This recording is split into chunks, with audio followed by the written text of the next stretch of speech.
Să muncim mult, ori să muncim cu cap. Să economisim, ori să risipim. Să ne implicăm, ori să așteptăm. Noi alegem, împreună, la emisiunea Alternative, în fiecare săptămână la televiziunea ta. Alternative, idei bune pentru o viață prosperă. Bun găsit tuturor, sunt Tatiana Vrăjitoru și din studioul Impuls TV vă invit să urmăriți o nouă emisiune din ciclul Alternative. Veșnicia s-a născut la sat, spunea marele Lucian Blaga, și probabil așa și este, deoarece satul este inima și sufletul poporului, iar sufletul nu moare. Și totuși satele noastre sunt în pericol. Datele statistice de ultima oră demonstrează că localitățile rurale devin tot mai pustii. Lăsăm oare satele să dispară sau facem ca ele să prospere? Despre aceasta vom discuta astăzi la emisiune. Salutăm prezența în studioul nostru a doamnei Olga Pisarenko, profesoară, om de afaceri din satul Oleșcani, și a domnului Nicolae Dorogan, primarul comunei Cotiujenii Mari. De asemenea, salutăm prezența în studioul central la Chișinău a doamnei Galina Petrache, șefă direcția politici și programe de dezvoltare rurală, Ministerul Agriculturii, Dezvoltării Regionale și Mediului, și a domnului Viorel Chivriga, expert economist, IDIS Viitorul. Ceva mai devreme ziceam că datele statistice ne spun despre reducerea substanțială a populației în zona rurală. Spre exemplu, potrivit datelor oferite de primarii din raionul Șoldănești, actualmente la fiecare un nou născut revine în medie 3 decedați. Pe de altă parte, avem exemple când tinerii revin la baștenă ca alături de părinți să inițieze ori să dezvolte o afacere și în acest mod să-și aranjeze viața la țară, de obicei în satul natal. Însă, înainte de a începe discuția la tema anunțată, vă propun să vizionăm un reportaj realizat de colegii noștri de la Media TV Cimișlia. Reportaj în care vom vedea că în anumite condiții tinerii se întorc la baștină pentru a-și făuri aici viitorul.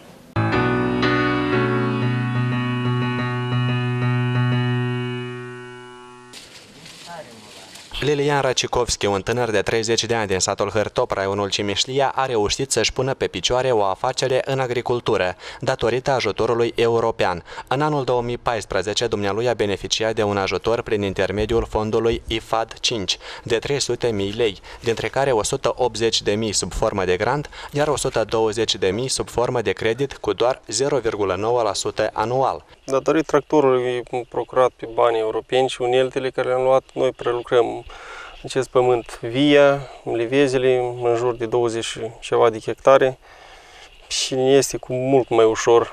Lilian a absolvit facultatea de management vamal și finanțe, dar dorul de casă și intenția de a-i continua activitatea tatălui l-a făcut să revină la baștină și să lanseze o afacere în agricultură. Gospodăria Racicovski îngrijește de mai multe feluri soiuri de poamă de masă, începând cu Cardinal, Codreanca, Regina Italiei, Muscat de Gambur, Victoria, și mai sunt câteva care mai mult. Și de acum le vezi de prune și de meră. Greutățile cred că e de la început și până la urmă, adică trebuie de ele, începând de la curățit și până la cules, trebuie de le făcut toate la timp și atunci ajungi cu rezultate bune. Așteptăm peste scurt timp să ne apucăm de cules. Primele roade vor fi realizate pe piața locală de la Cimișlia și Chișinău. Ulterior vor încerca să realizeze struguri și în țările europene. 2 ani în urmă am exportat în Rusia, a fost mult mai ușor. Acum s-au închis toate căile și așteptăm alte căi mai în România, de exemplu, Europa, unde s-ar putea da la un preț mai avantajos. Pentru a-și extinde afacerea, dar și pentru a reeșalona perioada de comercializare a strugurilor și fructelor, antreprenorul intenționează să acceseze un grant european pentru construcția și dotarea cu echipament a unui depozit cu frigider. Exemplul lui Lilian Răcicovski denotă faptul că tinerii din Moldova pot reuși în agricultură dacă folosesc eficient sprijinul european.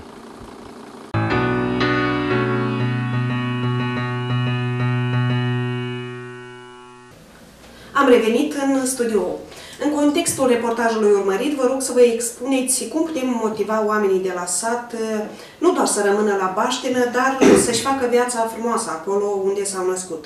Doamna Pisarenko, având ore de informatică și matematică, ne puteați să obțineți un loc de muncă mai plătit la Chișinău sau undeva peste hotare, cum o fac mai mulți tineri. De ce ați rămas în satul de baștină să lansați o fermă de vaci? Am revenit în satul natal pentru că, în primul rând, este un sat foarte frumos și, în al doilea rând, iubesc foarte mult natura și animalele. Dacă aș putea spune că nu pot să combin două meserii odată, păi pot. Sau să lucrez la Chișinău profesoară de matematică, informatică, fizică, pot să fac același lucru și la Olișcani. Pe când eu îmbin două lucruri. Sunt și profesoară și om de afacere în satul natal. Am hotărât ca să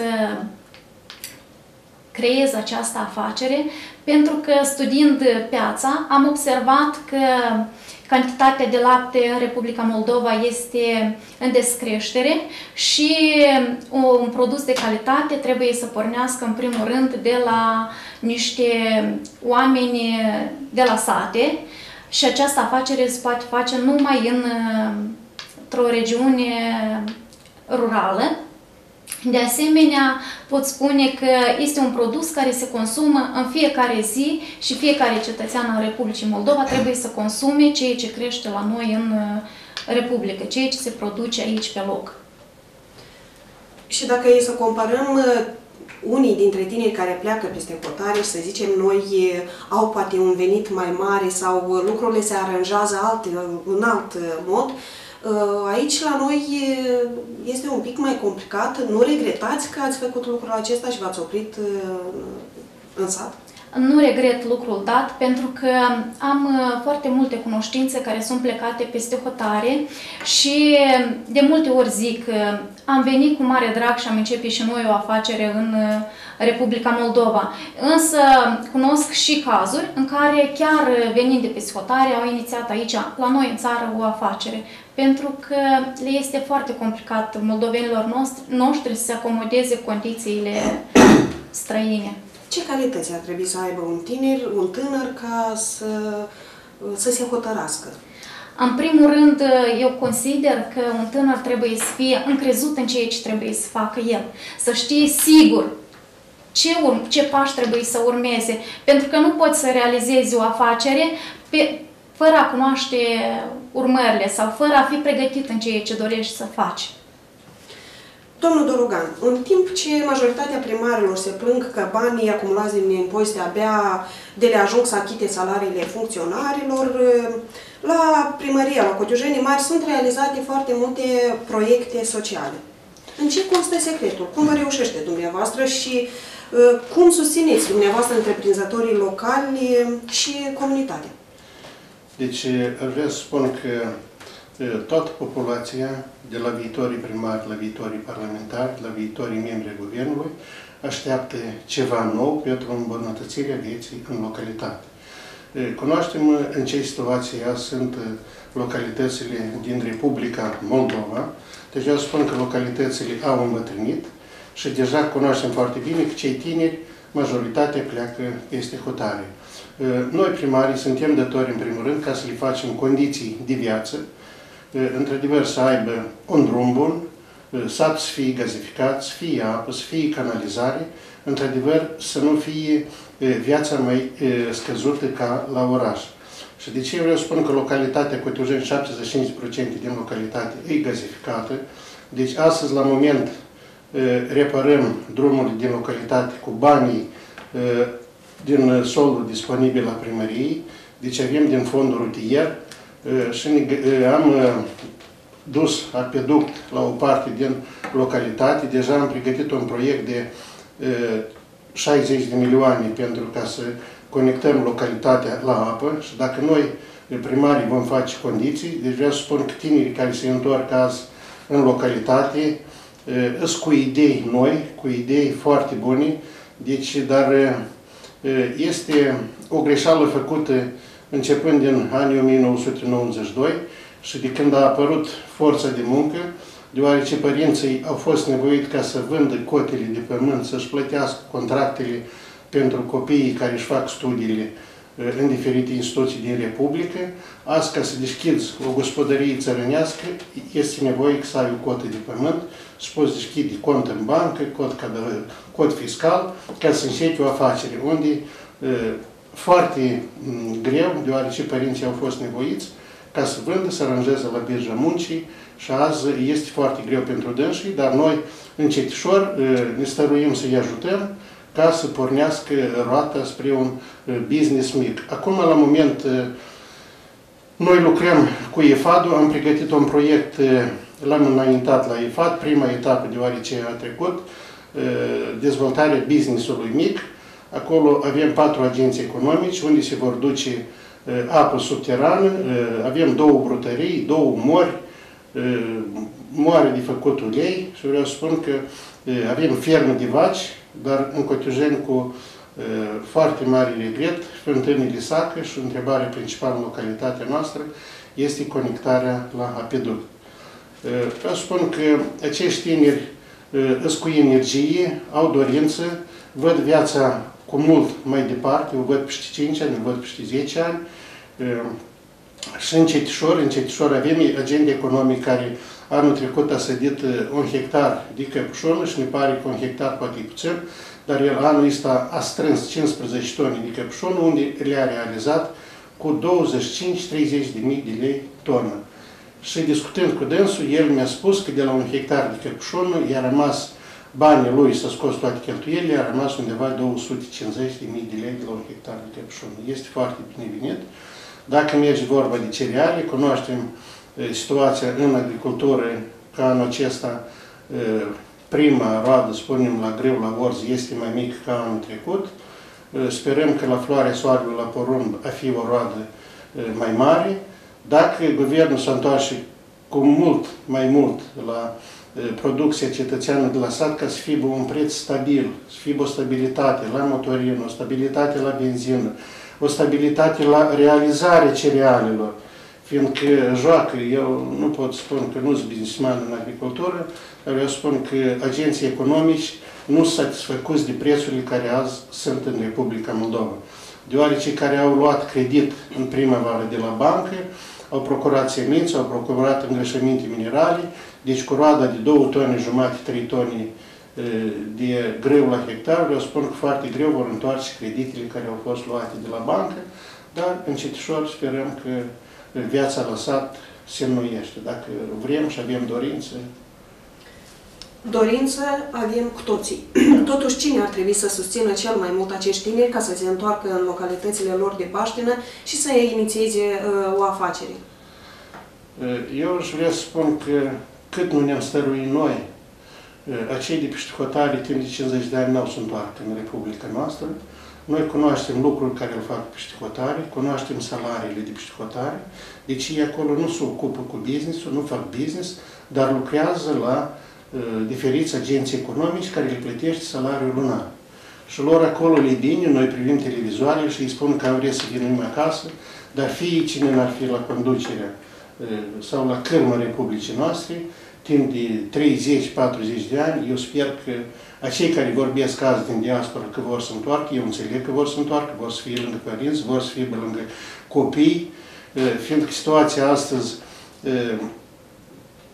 ar fi bine când cetățenii din Republica Moldova pleacă peste hotare la muncă să fie bun punct acolo, să le controleze, dar cu cine au rămas copiii acasă, care părinții pleacă, când ne trezăm 5-6 copii, 3 copii au rămas fără mamă, fără tată, când începem noi să discuțăm problemele lor, i-a lăsat sau cu bunica, sau i-a lăsat la o vecină, sau i-a lăsat la o rudă și vreau să spun că înțelegem părinții să duc, nu de bunăvoie, să duc de nevoie, dar să duc pentru aceea ca să întreții copiii, familia și așa mai departe. Domnul Dorogan, există riscuri că și cei care și-au inițiat afacere, care au început o afacere în localități, este riscul ca la un moment să dea mâinile în jos și să meargă și ei după o viață mai bună, după un câștig mai mare. Corect, eu am spus mai înainte, dacă nu va fi o stabilitate în țara noastră, deci cu prețurile, cu alte, o stabilitate financiară, să fie, dar stabilitatea la noi în țară încă nu. Nu știm cine procură tot, nu știm cine realizează, dar trebuie o stabilitate. Cum a spus și doamna că se ocupă cu vităritul, dar azi 1 kg de lapte e 4 lei sau 4,50 acolo, e un preț foarte mic. Deja o sticlă de apă minerală de 1,5 litru o procur și cu 10 lei și cu 12 lei, depinde din ce magazin a intrat, dar o sticlă de lapte care foarte greu îl produce, 6 lei. Dacă litru e 4 lei, 1,5 litru, 6 lei, ce este preț. Trebuie să-i achiți salariul, trebuie să achiți lumină, căldură, hrană la vitele cele. Și vreau să spun că nu știu cum trebuie ei să clarifică, dar socotind la sfârșitul anului debit-credit. O să ne spună pe parcurs cum se descurcă, doamna Olga. Vreau să implic în discuția noastră și invitații studioului central. Doamna Petrache, întreprinzătorii din satele noastre ar putea prospera fără politici guvernamentale strategice de susținere și dezvoltare? Bună ziua! Da, într-adevăr, Ministerul Agriculturii, Dezvoltării Regionale și Mediului are politici pentru dezvoltarea rurală și să începem cu strategia de dezvoltare agricolă și rurală pentru perioada anilor 2014-2020. Această strategie are un obiectiv care anume prevede dezvoltarea rurală și vreau să zic că începând cu 2017, strategia a fost revizuită și prin revizuirea acestei strategii anume s-a atras atenția și îndeosebi a fost revizuit obiectivul 3 din strategie, care prevede îmbunătățirea nivelului de trai și de muncă în localitățile rurale, în mediul rural. Astfel, pentru a implementa, și nu doar această strategie este, la fel, în baza strategiei este aprobată și legea cu privire la principiile de subvenționare, care la rândul său vine să implementeze politicile prin regulamentul de subvenționare și anul acesta a fost aprobat și un regulament prin hotărâre de guvern privind acordarea subvențiilor tinerilor fermieri și femeilor fermieri. Astfel, pentru a implementa toate aceste politici, este necesar de menționat că la moment deja tinerii și femeile fermieri din localitățile rurale, și anume vreau să specific că pot beneficia doar cei care sunt înregistrați în localitățile rurale, pot beneficia de sprijin financiar în avans. Pentru prima dată este o astfel de program și acest program a fost dat startul la 1 iunie. Astfel, Agenția de Intervenție și Plăți pentru Agricultură, la moment, este în proces de recepționare a cererilor din partea solicitanților din acest program. Totodată, aș vrea să menționez că pentru a implementa acel obiectiv strategic din strategie, urmează să elaborăm un șir de măsuri și la moment suntem anume în proces de elaborare a cadrului legal pentru ca aceste măsuri să fie în derulare deja începând cu anul 2019.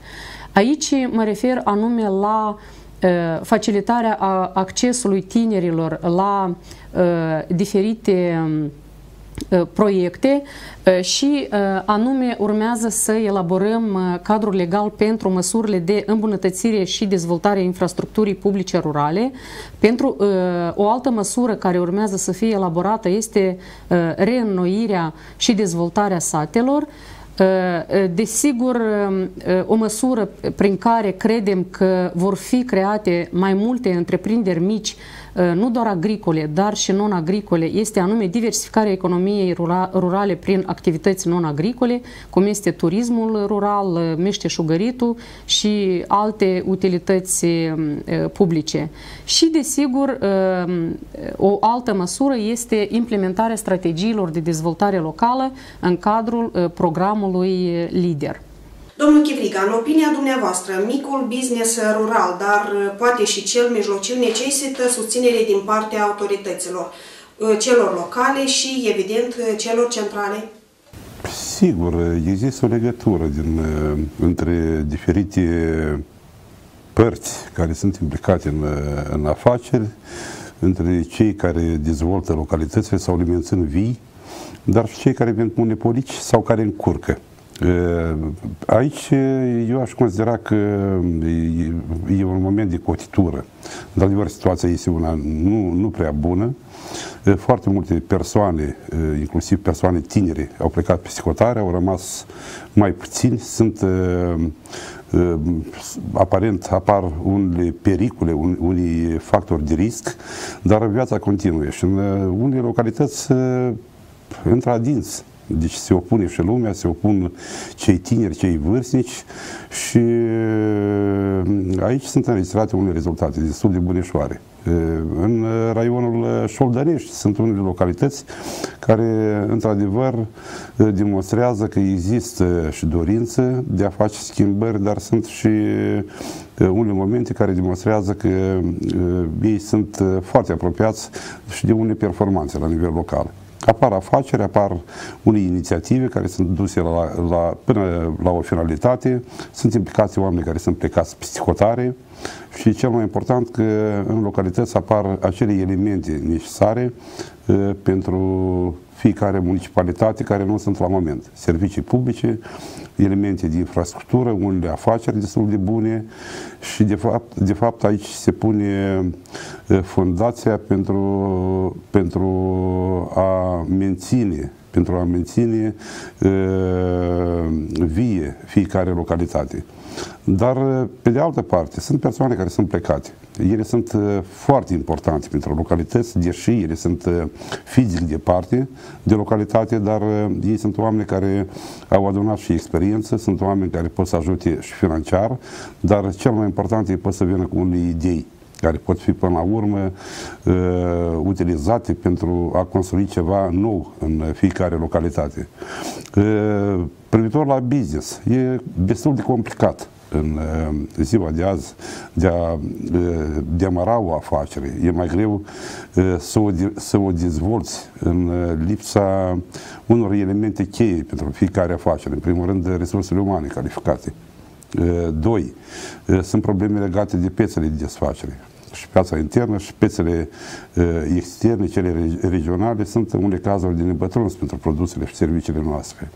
Dar apar și alți factori care generează o mulțime de probleme care trebuie să fie rezolvate nu numai de oamenii de afaceri, de antreprenori, dar și de instituțiile din țară. Cele care sunt la nivel național, cele care sunt la nivel local. Și, de fapt, aici aportul fiecărei părți este extrem de important și acolo unde pot interveni și unde pot să acorde ajutor omului de afacere, situația este una mai bună. Și asta se vede la nivel regional. Sunt unele raioane unde există chiar niște oaze în care se vede o dezvoltare. Aici amintim unele localități din raionul Ștefan Vodă, din Luca Nistrului, unele localități din centrul Moldovei, dar sunt și unele regiuni defavorizate, care trebuie să fie în centrul atenției instituțiilor de stat, dar și în centrul atenției autorităților locale. deoarece acest decalaj este și el o problemă. O problemă pentru țară, o problemă pentru oameni, o problemă pentru localități. Domnul Dorogan, dumneavoastră mergeți des peste hotare. Vedeți cum este viața acolo, cum merg lucrurile acolo. Ce experiență din afara țării ați dori să o implementați aici și să fiți sigur că vor aduce rezultate bune pentru comunitate? Deci eu vreau să spun că am fost, nu departe, am fost în România, am discutat cu o parte de primari. La noi prima întrebare când lucrăm în privința de a aduce un proiect în localitate, prima întrebare e pusă, da, contribuții primăria are. Dar noi azi lucrăm cu banii statului, deoarece bugetul în primărie Cotroceni Mari este de 6.500.000, dintre care impozitele locale sunt 1.350.000. Restul sunt investiții de la stat, transferuri de la stat. De ce contribuții merge vorba ca să dispună localitatea pentru a acoperi cele 15%? Aflându-mă în România și discutând cu un primar de acolo, am văzut că dumnealui, acolo e și primar, dar să spunem așa corect, are și un business a primăriei, nu al lui personal. Deci dispune de 4 tractoare, are mini-zavod de făcut pavaj, face servicii la persoanele din localitate care au făcut servicii, s-au dus, s-au achitat la primărie și acolo se face adăugător un buget pentru a acoperi diferite contribuții pentru diferite proiecte. Dar noi, cele 15%, suntem datori să mergem cu mâna întinsă la un agent economic, la al doilea agent economic, la al treilea agent economic, poate la Consiliul Raional, ca să acoperim acele 15% pentru contribuția proiectului dat. Dacă câștigăm a doilea proiect, acolo e pus la Fondul de Investiții Sociale 30%, deja dacă la primul e pus 15% și la doilea 30%, și prima întrebare ne pun contribuția, pe urmă discutăm celelalte. Dar încetișor noi... Vedeți o altă soluție? Altă soluție, dacă mi-a dat voie și nouă la primărie să facem unele servicii, să acumulăm din alte domenii finanțe, sperăm că ne-am descurcat mai ușor. Și acum a venit și doamna Olga să ne spună care sunt principalele bariere în dezvoltarea propriei afaceri și cum vedeți dumneavoastră în perspectivă. Desigur că orice afacere ce n-ai inițială, sunt anumite bariere, însă dacă depui un efort mai mare, încerci încetișor să le depășești. Desigur că, în primul rând, barierele care apar sunt sursa de venit. De unde luăm noi banii ca să ne realizăm aici. Noi am apelat inițial am participat, mai bine zis, la programul Pare 1+1, de unde am primit un ajutor de 200.000 și apoi am luat un credit în sumă de 520.000 și astfel am început a pune încetișor pe roate afacerea noastră. Este foarte greu până ce ai început a realiza producția, pentru că ai de achitat și creditul și plus la acestea trebuie și anumite surse să ai ca să întreții cele animale, că nu poți să iei animale să n-ai absolut nicio sursă. Desigur că bariere sunt foarte multe, însă noi încetișor am început a le depăși aceste bariere, doar că am o mică dorință, așa aș putea spune, ca exact cum sunt realizate în țările acestei europene anumite carduri pentru agricultori, să li se permită măcar și la noi în Republică un astfel de card, ca să-și procure motorina, de exemplu, la un preț mai redus, nu de 17-18 lei, ci măcar de 12 lei, nu în jumătate, la vreo 30%. Astfel, cred că va fi un ajutor foarte mare pentru agricultorii noștri. Există, într-adevăr, în Republica Moldova foarte multe proiecte la care pot să participi. Inițial am participat la un seminar în care este o hotărâre de guvern în care AXA propune o subvenție de 1 milion pentru tinerii începători, doar că acolo sunt anumite condiții pe care trebuie să le respecti. Este o ușurință de a realiza o afacere în Republica Moldova, însă este de dorit ca să știi și urmările la ceea ce urmează să ajungi. Pentru că nu poți să ajungi să faci, de exemplu, o zootehnie fără a ști anumite studii sau fără a face o cercetare în domeniul dat. Pentru că și trebuie să faci aceasta din dragoste, să îți placă să faci această activitate. Dacă nu ai niciun interes, nu ai nicio dragoste față de animale, încearcă o altă afacere sau găsește-ți afacere care consideri că îți va aduce profit, dar nu că cineva a încercat și vreau și eu să fac exact aceeași. Vă văd destul de entuziasmată și curajoasă și totuși nu ați avut momente când ați vrut să cedați? Momente, să zic așa, că să cedez la tot, nu. Au fost momente în care nu știam de unde să luăm, de exemplu, anumite surse de bani ca să acoperim cheltuielile. Însă, totdeauna am avut susținerea familiei, unde eu nu puteam, mă susținea soțul, părinții, fratele, totdeauna am fost în susținere. Ceea ce a spus anterior domnul Dorogan, când e să vorbim de prețul pentru un litru de lapte și mai mult cu realizarea, cum vă descurcați în acest sens? Deci sunt de acord cu domnul Dorogan, pentru că astăzi un litru de lapte costă mai puțin decât o sticlă cu apă sau chiar și un litru de apă echivalent. Noi am încheiat un contract cu Jălcaul și ei ne iau producția în fiecare zi, fac tura, de asemenea la un preț de 5 lei. Dacă dispune calitatea grăsimea 35, dacă este decalajul, putem să ajungem și la 4 și la 3,75. În perspectivă vor fi careva schimbări sau nu, ceea ce ține de preț? Ceea ce ține de preț, nimeni nu ne-a spus că vor fi ceva schimbări. Presupun că vor fi majorări sau micșorări. Asta nu știm 100%. Mass media relatează despre reușitele moldovenilor stabiliți în străinătate. La Baștină ei nu izbuteau nimic, iar acolo au înregistrat succese mari. Ce e la mijloc, doamna Petrache? Care sunt barierele care îi opresc pe moldoveni să se manifeste acasă și cum să-i ajutăm să le depășească? În primul rând, aș vrea să menționez că majoritatea tinerilor pleacă din localitățile rurale. Cred că și statistica de la Biroul Național de Statistică asta ne va relata că cei mai mult pleacă din localitățile rurale și asta trebuie să înțelegem că pleacă deoarece nu avem o infrastructură dezvoltată, nu avem locuri de muncă create în localitățile rurale. Și dacă nu emigrează peste hotare, atunci tinerii emigrează în localitățile urbane.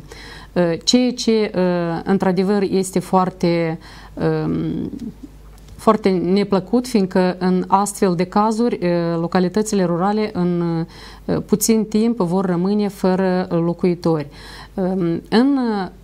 Pentru a evita dispariția localităților rurale, poate am zis prea tare dispariția, cred că aici trebuie să fie implicate toate instituțiile, cum a menționat și domnul Chivriga, fiindcă nu poate doar o instituție să dezvolte localitățile rurale, fiindcă vorbim și de cultură și educație și infrastructură, agricultură, toate la un loc. De aceea cred că împreună toți trebuie să depunem eforturi pentru a crea posibilități în localitățile rurale de a crea cât mai multe întreprinderi mici și mijlocii, de a dezvolta infrastructura ca acei tineri care sunt la moment în localitățile rurale să-și dorească să lucreze la locurile de unde sunt de baștină și cei care sunt peste hotare să-și dorească să se reîntoarcă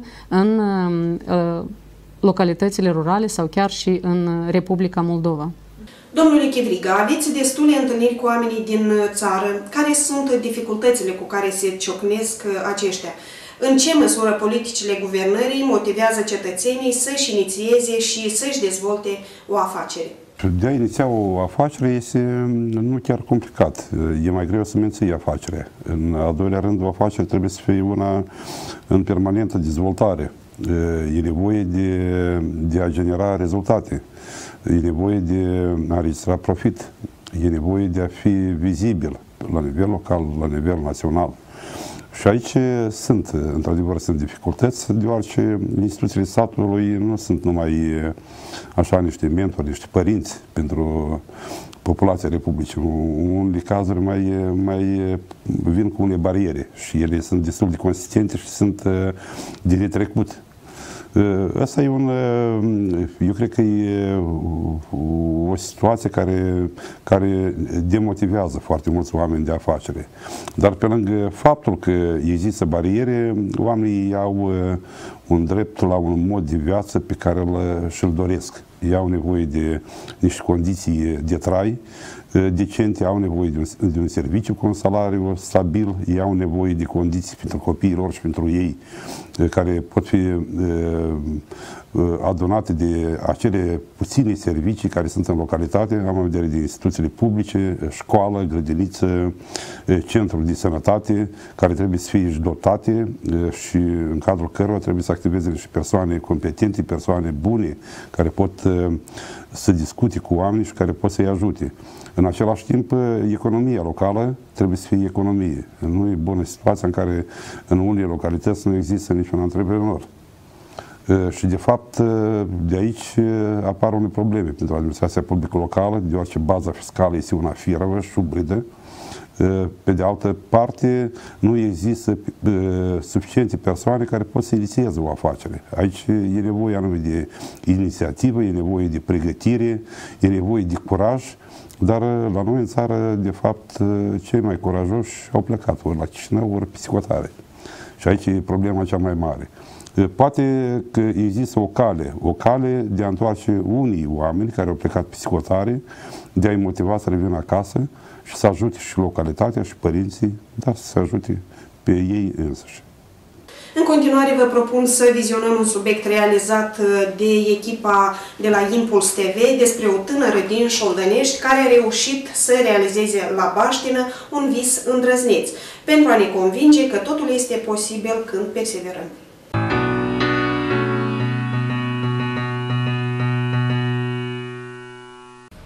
Calea spre o dantură sănătoasă a devenit mult mai accesibilă pentru locuitorii din Șoldănești după ce în oraș a fost deschis un centru modern de imagistică dentară.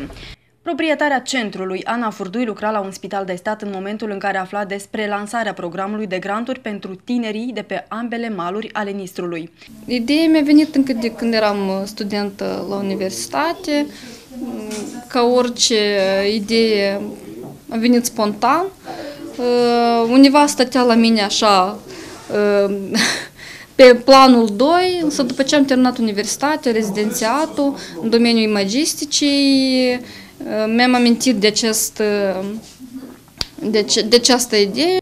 Cu banii obținuți, peste 10.000 de euro, a cumpărat un ortopantomograf utilizat pentru diagnostic dentar, cu ajutorul căruia specialiștii obțin o imagine panoramică a întregii danturi. Aparatul de ultimă generație a fost adus tocmai din Franța. Oferirea grantului implică și contribuție proprie. Fiind sigură de succesul afacerii sale, Ana a luat și un credit bancar pentru reparația centrului medical și procurarea unor echipamente de care mai avea nevoie. În raionul nostru nu mai există astfel de aparataj, nici în raioanele vecine nu există, a fost o amplasare strategică, bună. Afacerea Anei Furdui a dat un nou impuls dezvoltării stomatologiei din Șoldănești. După ce a fost deschis centrul, unul dintre medicii din localitate a început să facă și implanturi dentare. Cu ajutorul ortopantogramei, noi putem mai concret să depistăm toate dereglările, deci toate patologiile care sunt în cavitate bucală și totodată ajută la un tratament efectiv și de calitate.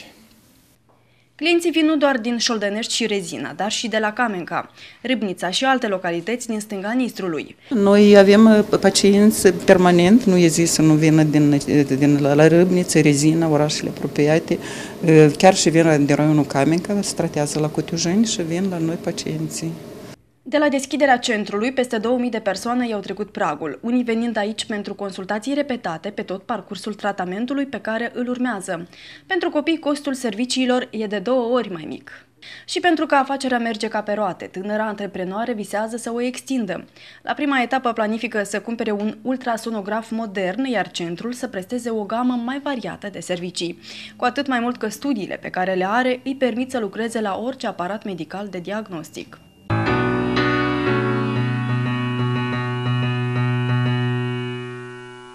Este adevărat, omul nu își părăsește baștina dacă are condiții bune de trai. Ce le lipsește însă moldovenilor de la sat să se lanseze și să-și consolideze afaceri de succes? De datoria cui e crearea condițiilor respective? Doamna Pisarenko, în opinia dumneavoastră, ce urmează să facem pentru a schimba situația?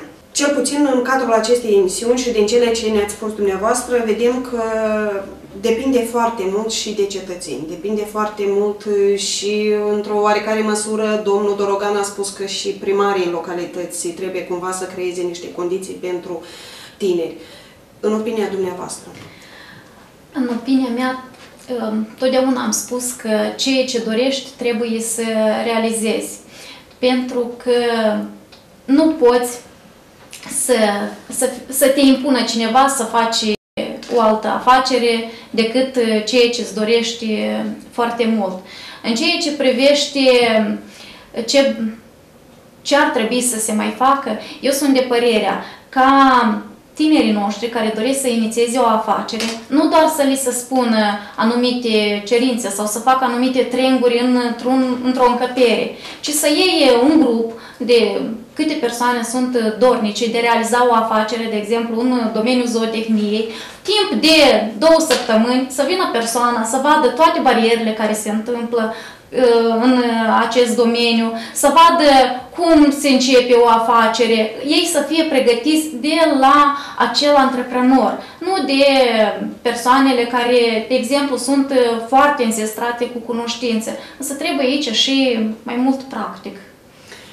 Și totuși am vorbit despre bariere, am vorbit un pic așa, parcă să zicem un pic mai pesimist, dacă nu prețurile sunt nu prea bune, nu ne convin.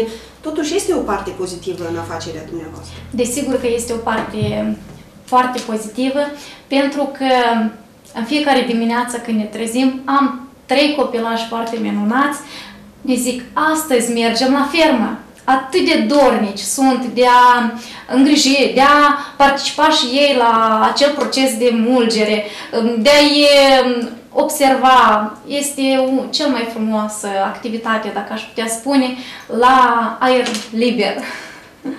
Credeți că nașteți în ei de pe acum dragostea de țară, dragostea de localitate, dragostea de ceva frumos? Sper că da.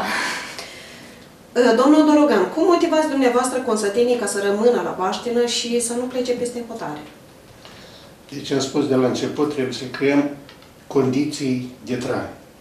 Deci noi anul trecut, pentru prima dată, am înaintat un proiect la PNUD, la Migrație și Dezvoltare, unde am încercat și am început să lucrăm cu băștinașii care îți plecați peste hotare. Domnul Viorel Chiviriga este răspunzător de localitatea noastră. Dumnealui știe situația foarte bine din localitatea noastră. Vreau să spun că prima dată, din prima discuție care am avut-o cu domnul Viorel, eu, Lecuță, am rămas uimit de propunerile cine mi le-a spus dumnealui. Eu n-am fost încrezut că băștinașii vor fi doriți ca să participe la dezvoltarea localității. Pe data de 10 septembrie anul trecut am avut ziua diasporei în localitate. Am anunțat pe Facebook, pe site, pe toate. Deci, cetățenii din localitatea noastră au văzut că în 10 septembrie se va petrece ziua diasporei. Nu toți cetățenii, dar o parte din cetățeni s-au întors în ziua aceea în localitate, unde am făcut o adunare cu băștinașii, cu locuitorii și am ieșit la un numitor comun ca să înaintăm un proiect, să facem un bine pentru cetățenii din localitate. Și băștinașii au ieșit cu o propunere ca localitate să-și procure un grader, fiindcă acest grader avem nevoie timpul de vară pentru reparația drumurilor și cu atât mai mult timp de iară pentru curățirea drumurilor de zăpadă. Deci, a doilea etapă, fiind la migrație și dezvoltare, domnul Viorel cunoaște,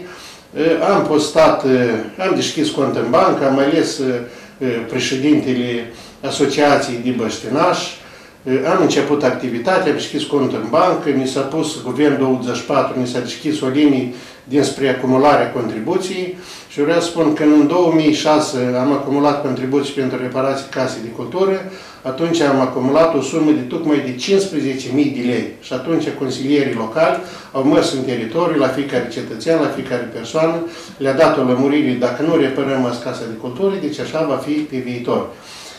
Data aceasta, băștinașii ne-au înțeles foarte bine, au fost foarte activi. Timp de 40 de zile am acumulat 110.000 de lei de la băștinași. Asta ceea ce alcătuiește undeva 15% din proiectul, din suma costului acestui grader pentru procurare în localitate. Deci astăzi, la moment, am făcut licitația, au participat la licitație mai multe firme, a câștigat licitația o firmă Euro din Chișinău, mai țin minte cum. Deci sperăm vom aduce un grader nou, unde vom repara drumurile din localitate, vom repara drumurile din extravelanul localității ca să le fie mai ușor la agenții economici. Dacă terminăm acest proiect, deci pregătim a doilea proiect, cum am spus, pentru IFAD, dezvoltarea business-ului mic pentru agenții economici, pentru un apeduct și sperăm cu băștinașii să începem alt proiect, fiindcă ei deja sunt activi, dar eu o lecuță am stopat să ne clarificăm cu primul proiect, să-l aducem grader, să vadă băștinașii că într-adevăr s-au adus, pe urmă înaintăm a doilea proiect. Deci migrație și dezvoltare au foarte multe proiecte, numai cu mari jele din raionul Șoldănești, numai primăria Cotiujeni lucrează. Creându-le astfel de condiții și cei din diaspora participând cu contribuții destul de bune pentru comunitatea dumneavoastră, credeți că va veni și momentul când cineva dintre cei plecați peste hotare va veni să se stabilească, să inițieze o afacere în localitatea dumneavoastră? Ați avut cumva, atunci când v-ați întâlnit cu ei, o discuție la această temă? Deci care s-au aranjat peste hotare, au casă, deja s-au procurat casă sau apartament, au trecut cu toată familia acolo, greu să întoarcă în localitate. Noi cunoaștem situația și din România, situația în România este o leacă mai bună ca în Republica Moldova, dar și de acolo românii pleacă peste hotare, că deoarece la dânsii salarii sunt mai mari ca în Republica Moldova, la orice lucrători și în domeniul de învățământ, și în medicină, învățământ au peste 1000 de euro salariu.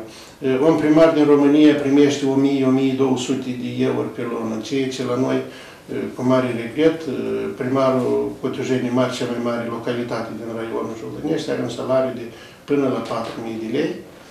Asta e bine, copiii au crescut și s-au dus, s-au așezat pe o cale și mie ca primar mi-e mai ușor. Dar lucrând din 2000 până în 2007, atunci avem 3 copii, era o lecuță mai greu, dar sperăm că va fi mai ușor. Aș vrea să adresez niște întrebări și către oaspeții din studioul central Chișinău, doamna Petrache și domnul Chivriga. Cine a luat rolul Agroinfo, cine monitorizează și studiază piața de desfacere încât să ilumineze pe producătorii din Moldova, unde să-și desfacă producția, să stimulăm o mișcare a întreprinzătorilor printre oamenii de la sate, la nivel de țară. Cred, dezvoltarea afacerilor se cuvine a fi motivată prin politici de stat. Vă rugăm să veniți cu exemple pozitive și negative ale concetățenilor noștri, încât să afle lumea cum se pot descurca odată ajunși în dificultate.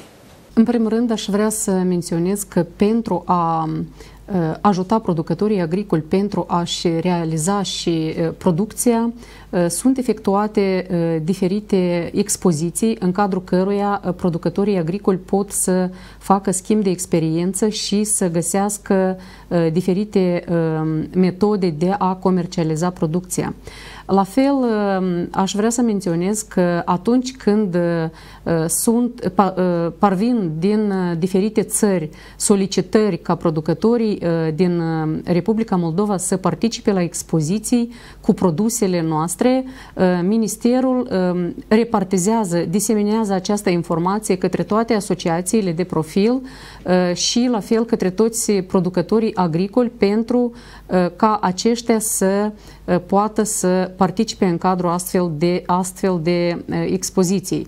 Clar că noi înțelegem foarte bine că un producător mic nu poate să participe în cadrul expozițiilor, de aceea și este important ca producătorii să se asocieze și astfel va fi mult mai ușor pentru a găsi căi de realizare, de comercializare a producției agricole.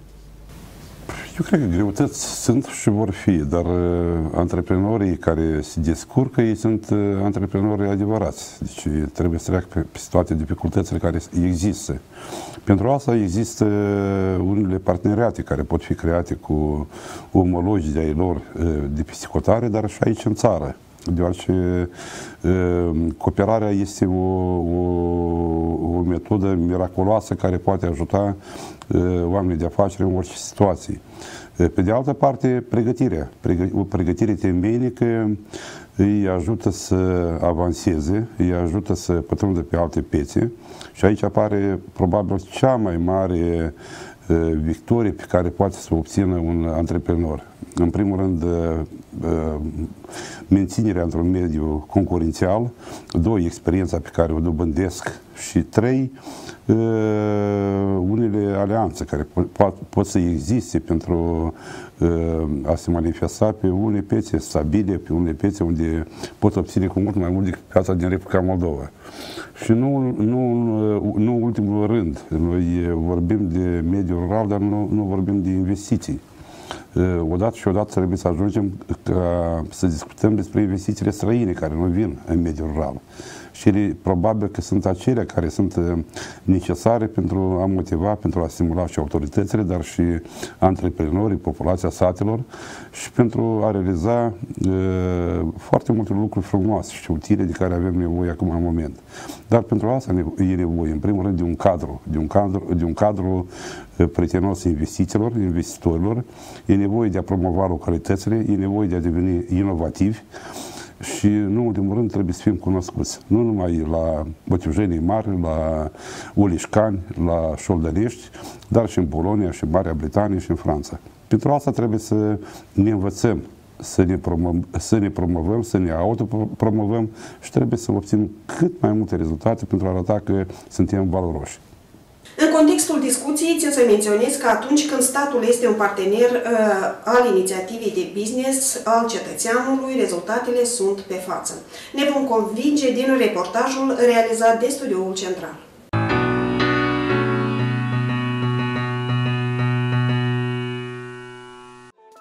E vară, e soare și tocmai acesta este cel mai potrivit timp pentru o odihnă pe cinste. Cum o facem inteligent, ne arată o tânără familie din suburbia municipiului Cahul, satul Roșu, care le oferă localnicilor o alternativă modernă și sigură divertismentului pe plajele improvizate de pe malurile lacurilor și râurilor. Soții Spânu, alături de numeroasa lor familie, de 4 ani gestionează eficient o afacere rurală în domeniul agrementului. Practic, în regiunea de sud, servicii de genul dat nu prea erau. Și respectiv ne-am gândit noi că ar fi bine să oferim o alternativă, un loc de odihnă, de distracție pentru oamenii din sudul țării. Și respectiv prin 2013-2014 am făcut planificarea să vedem cum să facem. Și în 2014, pe la finele anului, am început proiectul și în 2015 deja ne-am deschis. 3 piscine, bar, terasă, spațiu de distracție amenajat pentru copii cu topogane și alte atracții, terenuri pentru volei, fotbal, foișoară și multe alte beneficii puse în dispoziția vizitatorilor într-un sat. Îmi place foarte bine aici, apa e curată, copiii se distrează, e curat. Pentru noi e o plăcere, că e aproape de noi și venim mai des. Suntem bucuroși de ce aici s-a făcut pentru noi aici. Suntem mulțumiți foarte bine. Uite, am adus copilașul meu, nu putem să-l scot din apă, îi place foarte tare aici. Sunt oferte, uite, v-am dat și card aici, mai mai ieftin, dar venim tot timpul, nu numai de ziua copiilor. Plus valoarea acest proiect aduce și prin oferirea locurilor de muncă localnicilor care sunt foarte entuziasmați de a activa într-un alt fel de afacere, fără să plece la mari distanțe. Locuiesc aproximativ la 1 kilometru distanță de acest bazin. Mi-este foarte comod în fiecare dimineață să ajung aici. Pot să spun un lucru, că viața fiecărui client de-a nostru este controlul meu, trebuie să am grijă de tot. Curajos pas pentru o familie tânără de a-și lansa un business rural. Cu adevărat a fost deloc ușor începutul, recunosc Olesa și Constantin. Proiectul lor necesita investiții mari, de fapt și acum tot profitul este reinvestit pentru a dezvolta afacerea și în continuare. Nu este atât de ușor, afacerea este una pe termen lung, adică nu se răscumpără nici într-un an, nici în 2. Și permanent necesită reinvestirea profitului dacă îți dorești o creștere. Și ceea ce noi își facem permanent și ne dorim într-adevăr să facem, să promovăm turismul regional, adică în sudul țării, ca să cunoască lumea, nu știu, localitatea, orașul. Crearea unei pensiuni agroturistice este următorul punct ambițios în planul de afaceri al acestei familii. Facilități de cazare, construcția unui restaurant, plantarea viței de vie și chiar și o proprie cramă. Frumoase lucruri se pot întâmpla atunci când propriile tale ambiții contribuie de fapt la promovarea imaginii regiunii din care vii, dar și la dezvoltarea întregii țări. E o odihnă în aer liber. Avem deja persoane care vin și din străinătate ca să facă, sărbeze diferite evenimente pe aici. Nu este nici alternativă în sudul țării. Și a treia etapă ar fi plantația unei vii. Vii pe suprafață de 5 hectare, să facem o cramă, să avem vinul casei și să stăm peste cât? 10-15 ani? Să savurăm din el. Acum un an, soții Spân au beneficiat și de un mic suport din partea statului, participând în programul Pare 1+1, întrucât rudele de gradul 1 ale Olesei au muncit peste hotare mai mulți ani. Mai exact este vorba despre părinții ei, care îi tot ademeneau și pe acești tineri să părăsească țara în căutarea unui viitor mai bun. Ei însă au ales să rămână și să-și construiască propriul prezent, acasă, alături de copiii pe pământul lor natal, contribuind la prosperarea țării în care s-au născut. Așa, într-un final, a ieșit invers. Astăzi, mica lor afacere rurală a reunit în jurul său întreaga familie, astfel încât fiecare membru își are rolul său bine definit în menținerea și dezvoltarea business-ului, iar ei toți sunt împreună acasă. Sigur că ai lor copii au viitor aici. Noi suntem așa un pic mai sufletiști, mai patrioți, cum s-ar spune. Nouă, într-adevăr, ne place în Moldova, fiindcă plecăm și peste hotare la odihnă, adică și putem soțul și pe scopuri de serviciu și adică putem să facem o diferență. Noi ne place să fim alături de familie, alături de părinți, să ne întâlnim în weekenduri, să petrecem sărbătorile. Dacă am fi plecați peste hotare, asta clar că ar fi mult mai greu și mai dureros pentru noi. Eu cred că oricum mult depinde și de căutarea perspectivei. Adică dacă cauți perspectiva în Republica Moldova, o găsești. Important e să o cauți. Noi ne-am orientat pe altceva, adică ne-am gândit ce vrem să facem pentru noi. Părinții sunt aici, frații sunt aici, deja e bine. Pentru cei care își doresc să înceapă o afacere în Republica Moldova, e important să ai un scop și să începi a face ceva pentru a merge spre acest scop. Și pe parcurs, adică când începi să te miști, începi să întreprinzi ceva, pe parcurs apar și mijloacele necesare și resursele necesare. Adică important este să pornești din loc și totul se primește. Ca și dorința aceasta să fie permanent, motivația. Adică noi cred că am găsit-o și asta și ne ajută pe noi.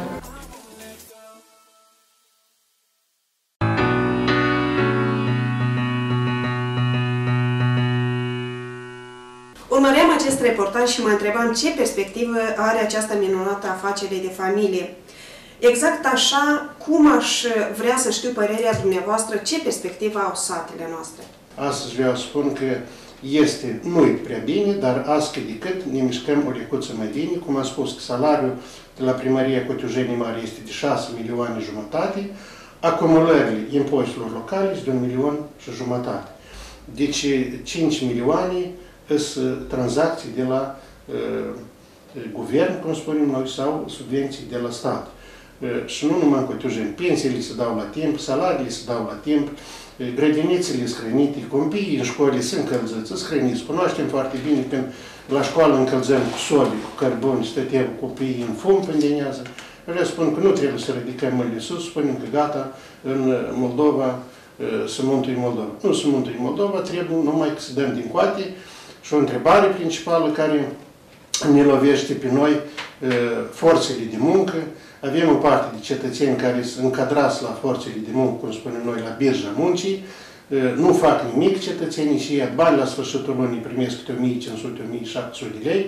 Ceilalți oameni care lucrează cât de cât cu un salariu mic, chiar să lucrăm un lucrător tehnic de la școală, spală vreo 500 de metri pătrați pe zi de podele și primește 1200 de lei, dar altul care nu face nimic de la birja muncii primește 1700 de lei. Eu, ca primar, și cred că și ceilalți primari din raionul Șoldănești, mor susține o mișcă, o inițiativă ca să închidem forțele de muncă, să-i punem pe oameni să lucreze. Dacă-s doi din casă, noi să le putem crea măcar un salariu de 2000 de lei, 2500 de lei pe lună, ca împreună să aibă 5000, să aibă o sumă financiară de existență, nu trebuie să vorbim de 1000 de euro, de 1500 de euro ca în celelalte țări. Dacă însă avem două persoane din familie 5000 de lei, eu cred că n-ar sunt greutățile care spun că le avem azi în Republica Moldova. Doamna Olga, ce spuneți dumneavoastră? Cum vedeți în perspectivă satele noastre? Eu sunt foarte visătoare și sper că satele noastre vor prospera și pe viitor, deoarece pot să afirm că în Oleșcani sunt inițiate foarte multe afaceri. Avem și zonă de agrement, avem și în domeniul zootehniei și în agricultură foarte mult, însă cred că un sat frumos mai are nevoie și de foarte multe afaceri și de ce nu în satul Oleșcani aș dori foarte mult eu o creștere de trandafiri, o zonă undeva să fie foarte mulți trandafiri, pădure avem, să fie și... Nu vă încurcă nimic ca să inițiați și această afacere pe lângă cele lucruri frumoase care le faceți. Am vrea să auzim și concluziile invitaților noștri din studioul central, domnul Chivriga, doamna Petrachi. Ce aveți a ne spune pe marginea celor discutate la emisiunea de astăzi? Eu cred că chiar tinerii din ultimul reportaj merită admirație. Sunt niște tineri frumoși, niște tineri care știu ce doresc și niște tineri care vin cu un exemplu concludent că în Republica Moldova se poate de făcut, de realizat afaceri, se poate de adunat oameni buni și aici probabil că pot să mai adaug. E nevoie de insistență, e nevoie de dârzenie în unele cazuri. Dar e nevoie și de diseminare de practici inovative, practici pozitive, care sunt guduiumul și în Republica Moldova, dar și în țările din jur. Că oameni buni avem, chiar dacă sunt peste hotare, ei pot fi atrași, pot fi adeveniți în unele cazuri și atunci moldovenii pot să demonstreze că sunt un popor care poate să demonstreze și unitate, poate să demonstreze că Republica Moldova e frumoasă și poate să demonstreze că poate genera țara asta unele istorii de succes care pot fi preluate și de cei mai tari din lumea asta. Da, acest proiect, într-adevăr, este foarte important și ca un exemplu pentru mulți tineri din Republica Moldova care se află acum în Republica Moldova și cei peste hotare, însă ca un mesaj aș vrea să transmit că în localitățile rurale trebuie să se axeze pe dezvoltarea, pe diversificarea activităților, nu doar pe agricultură, dar și crearea diferitor altor servicii de agrement, diferite activități, fiindcă doar creând diverse activități, localitățile rurale pot să prospere. Astfel, eu consider că trebuie să fie motivați cât mai mulți tineri și din partea statului trebuie create condiții pentru ca acești tineri să dorească să-și dezvolte o afacere în localitățile rurale. Și totuși satele noastre încă sunt vii. Avem multe exemple unde satele prospere. Se întâmplă acolo unde autoritățile susțin inițiativele în afaceri ale sătenilor, unde se dezvoltă infrastructura socială și culturală a satului, unde există strategii de dezvoltare economică socială a satului. În concluzie, putem spune că satele noastre toate ar putea renaște și a prospera dacă ar exista pentru aceste politici guvernamentale la nivel de țară. Întotdeauna există alternative. Am fost eu, Tatiana Vrăjitoru, până la noi revederi în cadrul ciclului de emisiuni alternative. Să muncim mult, ori să muncim cu cap. Să economisim, ori să risipim. Să ne implicăm, ori să așteptăm. Noi alegem, împreună, la emisiunea Alternative, în fiecare săptămână la televiziunea ta. Alternative, idei bune pentru o viață prosperă.